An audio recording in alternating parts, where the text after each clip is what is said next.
Have you guys had a case on that or a hearing on the motion to get the evidence out there yet?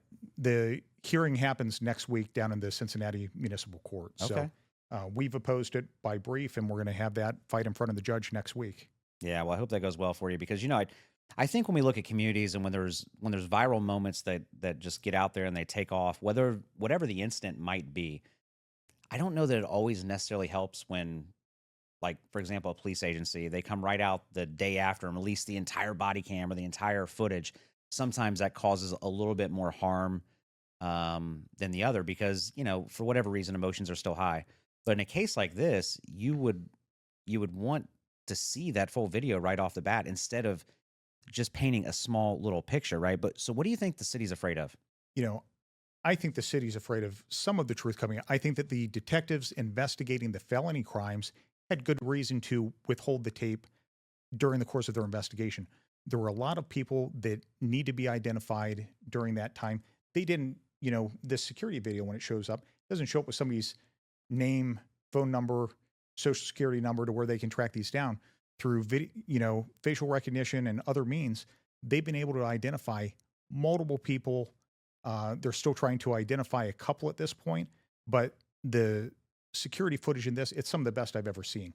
Very clear, can be zoomed in on, and they've been doing a great job in identifying who these thugs and felons are that did the beating.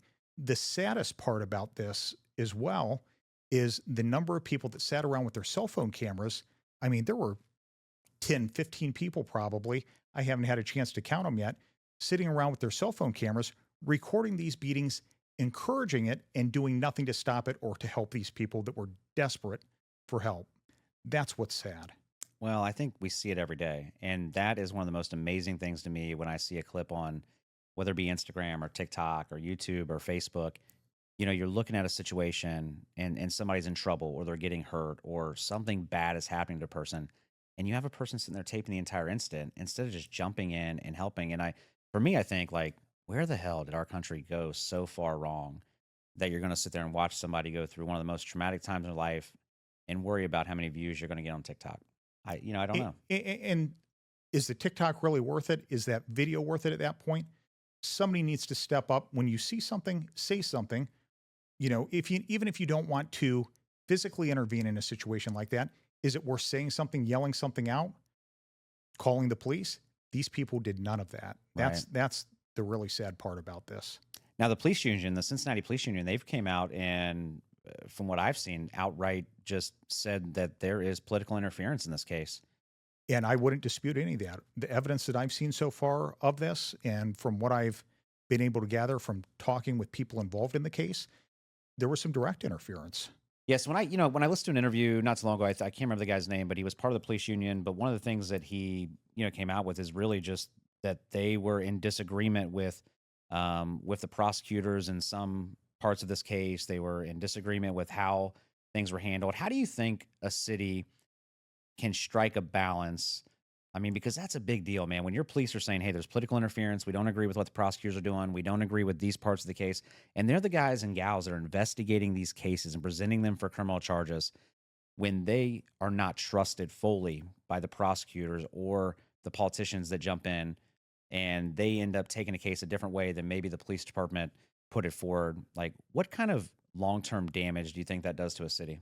Well, it breeds distrust within the city, and where you have politicians insisting upon criminal charges, interfering with the judiciary. I mean, there's a huge constitutional conflict with the rights and responsibilities, who's supposed to do when. That political interference should never happen. The judiciary should always run separately. Those prosecutors or elected officials, they are tasked with the responsibility to decide who should be prosecuted, who shouldn't, using their best judgment based on the evidence. The problem with this case is that it wasn't necessarily based on the evidence. It was based on what somebody wanted to have happen for visibility. I Sure. mean, that's the optics of it were more important than the actual facts, and that's the really troublesome part. Well, as I watch it and I watch news stories and read articles online, I mean, from the very start, you could just see the city of Cincinnati trying to backpedal so quickly to try to squash a story. And I felt like they didn't even realize how big the story was right off the bat, right? Like it felt like they were so out of touch with understanding that this is an absolute viral moment in history on virtually every platform. And the way that they backpedaled me was so surprising. Like, why not come out and just attack it head on with the truth and figure it out? And I think it's because, what you mentioned earlier, right? Cincinnati has a lot of investments that have come in. I mean, of course, you have the Bengals, you have the Reds, you have the entire Levy district that's down there. You mesh with Newport. They're still trying to build up their downtown business district. They're throwing festivals at Fountain Square, which, by the way, every single festival that happens in downtown Cincinnati has some type of crazy incident going on. Like, it's just the truth. Every time they have something, it doesn't matter what it is, there's always something happening in downtown. And I see that's probably what the city's afraid of. Like, they don't want that image to be out there. But this case is going to continue to be viral. I wish you the best of luck with it and your clients the best of luck with it. Um, but at the end of the day, this isn't your first rodeo. This isn't the first crazy case that you've dealt with, and you've had some wild ones before, man. Like, what's the case that stands out to you the most in your career? I've had toxic torts, a lot of public entity cases against municipalities, things like that. The Cincinnati case, it's very important for several reasons, but, in the past, I've done, for example, a series of cases against the Montgomery County Sheriff's Office and some of the conduct that was going on in their jail. It was probably 7, 8 cases in total. I can think of several that are probably worth discussing that received a lot of attention. One is the Joseph Guglielmo matter. This was a homeless vet that was in the jail, beating on the door, seeking some medical attention. The sergeant at the time on duty, in order to silence him because it was at night, went in there, stepped up on him, and found out that he was a vet, sort of punked him out for being a Navy guy, and eventually it was essentially, oh, look, you stepped on my toe, and tuned him up. Well, when he tuned him up, he caused a bleed on his brain. So you see him go into the cell, and then minutes later, when Joseph Guglielmo can't stand up and he's down on the floor, they drag him out of there. And by the time they get him to the hospital to do a craniectomy, the damage has already been done at that point. And that was probably one of the ugliest beatings by a jail staff I've ever seen. It was just brutal. And was that all on camera? Yeah, what happened in the cell itself was not on camera. There were some deposition testimony that came out during that gave light into exactly what happened after we filed the case and litigated the case.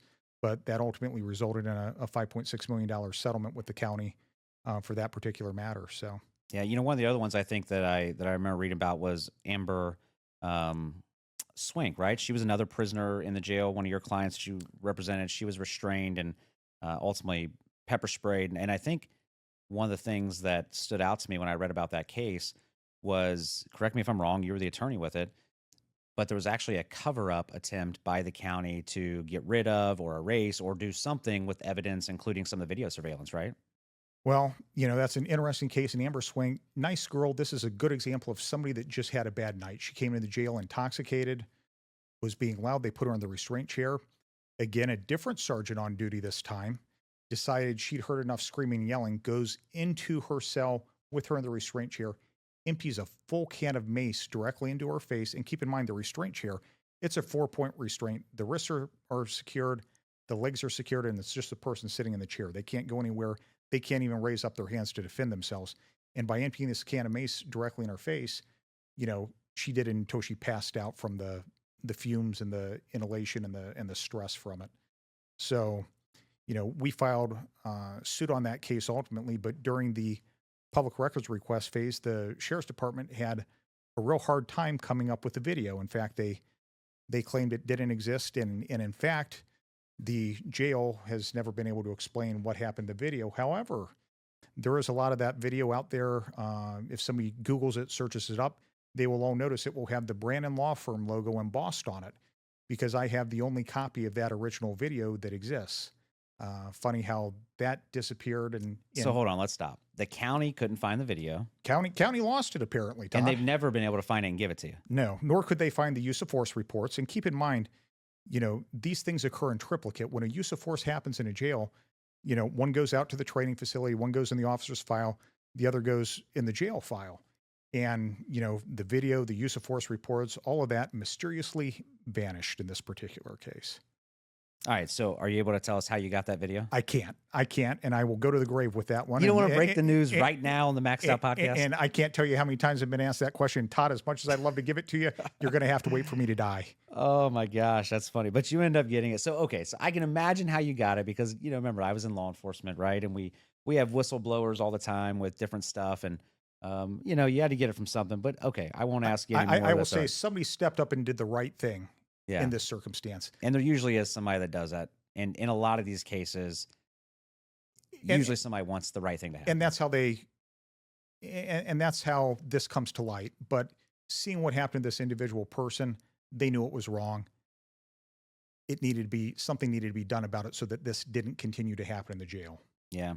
So Sasha Garvin, that was another one of your clients from Montgomery County Jail, right? That was a medical malpractice case that occurred in the context of the jail. And this was all occurring during the same time in the jail. She developed a bowel obstruction in the jail, and she kept asking for medical treatment. They brought her down into an observation cell and essentially forgot to check on her. And, they're supposed to do 30-minute checks in the jail, never check. Next morning shows up, they do a count. She's lying dead on the floor. And it is a sad state of affairs where somebody desperately seeking medical attention in the jail can't be seen by anybody. The doctor that's supposed to be looking over everybody in the jail won't come in. She took a phone call, said give her an aspirin, something to that effect. And what she really needed is to be taken to the ER and be fully evaluated. With that, they would have discovered the bowel obstruction and been able to do a simple surgery to remove the bowel obstruction. Yeah, the jails, man, I've never known local jails to have some elaborate medical staff that is on duty. But there's always simple procedures to follow to avoid these types of situations, right? Like there's so many national cases out there where somebody high profile goes to prison. We can name them, but I won't. And next thing you know, they're hanging in their cell. They've been there for, half a day. And you're like, where are the checks? Or the video cameras just suddenly broke, right? Like you can figure out what case that is recently. Well, that seems to be pretty popular right now. And that's it. They have staff, but sometimes it's limited staff, nurses, people that aren't qualified to make a diagnosis.